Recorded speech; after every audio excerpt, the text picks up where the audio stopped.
देखेंगे कि एक लड़का अपने लाइफ में इन क्या चेंजेस लाते हैं, यह कुछ काम करके जो आप भी कर सकते हो। कहानी थोड़ी पुरानी है लेकिन आपको मोटिवेट जरूर करेगा। यह वीडियो आपको दिखाएंगे कि आलसी बनना नहीं है लाइफ में। तो चलिए सुनते हैं स्टोरी को।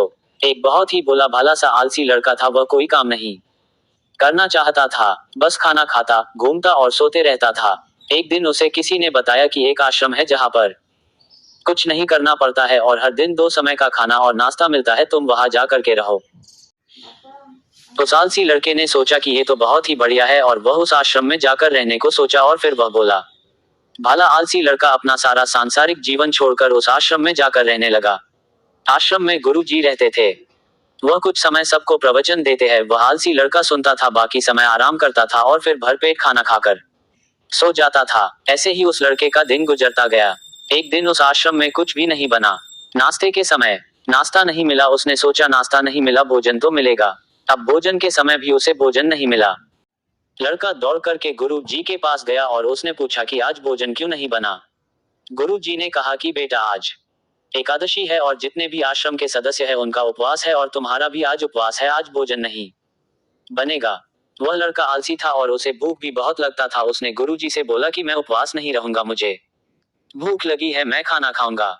गुरुजी ने बोला ठीक है, जाओ भंडारे में से सामान ले करके आओ और आश्रम में नहीं बाहर ले जा करके बना लो, लेकिन याद रखना भोजन बनाने के बाद सबसे पहला भोग भगवान को लगाना और फिर तुम प्रसाद पाना। वह लड़का बोला ठीक है और फिर अनाज लेकर नदी की ओर पहुंचा। भोजन पकाने लगा, तैयार हुआ। उसके बाद कहने लगा कि भगवान श्री राम आइए, पधारिए, भोग लगाइए। अब जब उसे लगा कि भगवान तो आ नहीं रहे हैं तो फिर कहने लगा कि मुझे मालूम है आपको तो अच्छा खाने की आदत है, मैं बना नहीं पाया और मुझे अच्छा भोजन बनाने भी नहीं आता, लेकिन जो भी रूखा सूखा बना है आकर खा लीजिए। भगवान श्री राम उसकी सरलता पर बहुत ही प्रसन्न हुए और उस लड़के को दर्शन दे दिए। उसने देखा कि भगवान श्री राम आए हुए हैं और उनके साथ में माता सीता भी आई हुई है।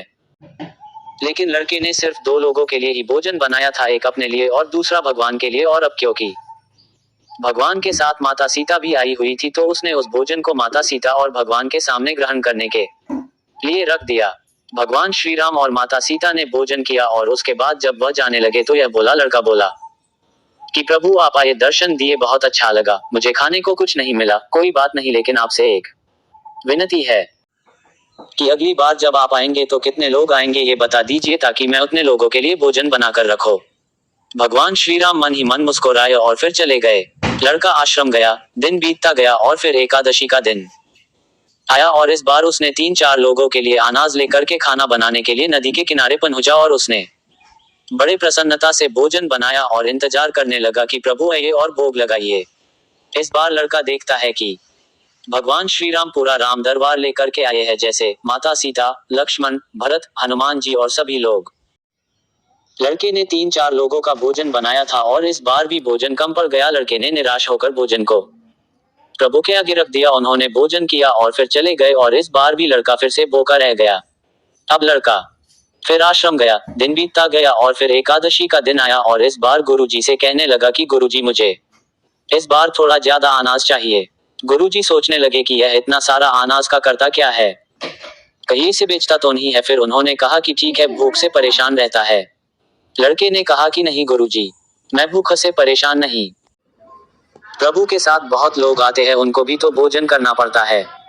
गुरुजी को लगा कि लड़का पागल हो गया है, लेकिन गुरुजी ने सोचा कि चलो एक बार चलकर देखते हैं कि लड़का इस अनाज का करता क्या है। वह लड़का अनाज लेकर के नदी के किनारे पहुंचा और इस बार भोजन बनाया नहीं। उसने सोचा कि प्रभु हर बार ज्यादा लोगों को लेकर के आते है, इस बार वह जितने भी आएंगे खुद बना करके भोग लगा लेंगे और फिर प्रेम से प्रभु को बुलाने लगा।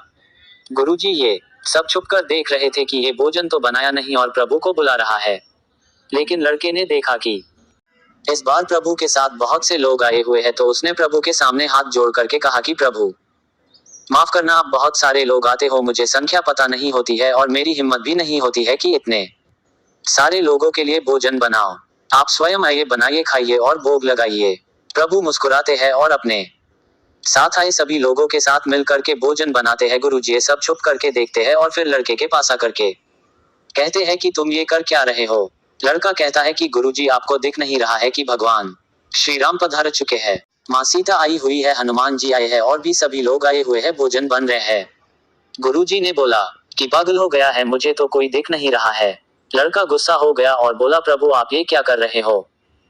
एक तो मुझे भूखा रखा है और गुरुजी को दर्शन नहीं दे रहे हो, जो मुझे पागल समझ रहे हैं। कृपा करके गुरुजी को देखा जाओ।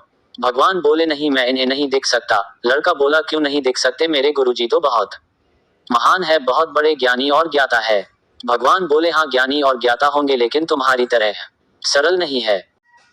जो सरलता तुम में है वो तुम्हारे गुरुजी में नहीं है। लड़के ने ये बात गुरुजी से कह दी कि भगवान श्री राम कह रहे है कि आप में सरलता नहीं है, आप मेरी तरह सरल नहीं है, इसलिए आपको नहीं देख सकते।